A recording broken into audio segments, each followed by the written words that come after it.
この先揺れますのでご注意ください。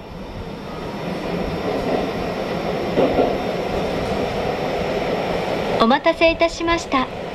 東京メトロ副都心線をご利用いただきましてありがとうございます。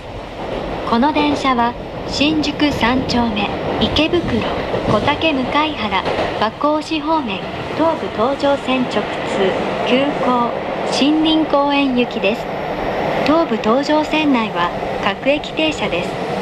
停車駅は明治神宮前、新宿三丁目、池袋、小竹向原、和光市です。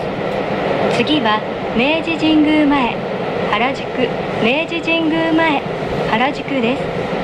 明治神宮前の次は新宿三丁目に止まります。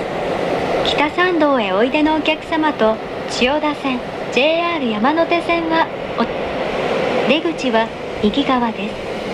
ホームドアにご注意ください。